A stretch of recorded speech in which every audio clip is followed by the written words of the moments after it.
Well. The Bucks versus the Heat. What a series this has been so far. Obviously, it's no news and no surprise to anybody, but Giannis Antetokounmpo in Game 1 suffered this fall. Antetokounmpo just right down and drives into Love. And Giannis is hurt.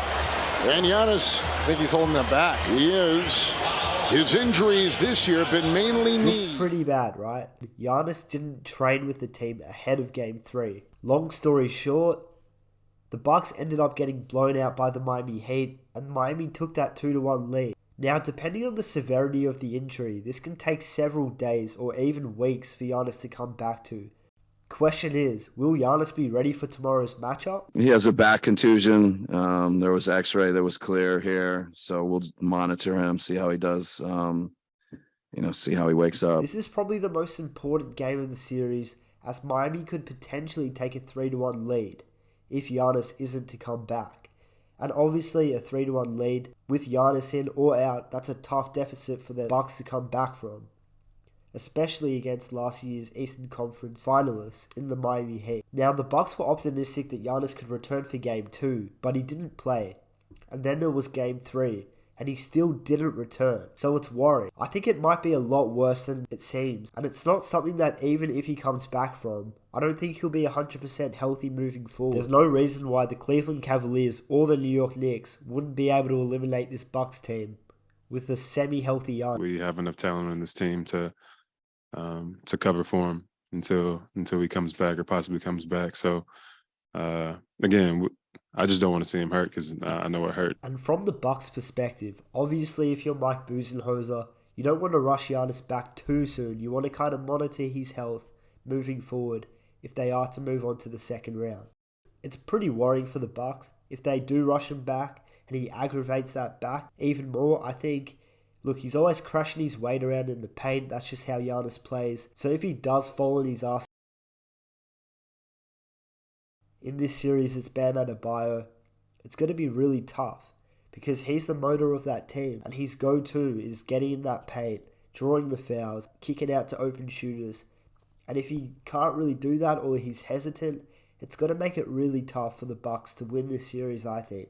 Look, Miami believes that they can win, and they obviously should believe that they can win. It's no secret at the moment that they're winning the series 2-1, but it's also no secret that they eliminated the Milwaukee Bucks in the 2020 NBA playoffs when everybody thought the Bucks would eliminate the Heat, and people even had them winning the championship. But the Heat had enough to where they could eliminate them in the first round, and they ended up going to the finals, and they did lose to that Lakers team. But nevertheless, these two teams have a bit of history. And not to mention, the Miami Heat were Eastern Conference finalists last season, and they lost in 7 games to one of the best Boston teams of the whole decade, or even the best Boston team of the decade. Look, Miami's in control, having the lead, and that makes them have the leverage in this series, because my 2 cents are, if they go up 3-1, and even with Giannis returning, I don't think he's going to be fully healthy. He'll have to kind of fight over his injury, and being that first seed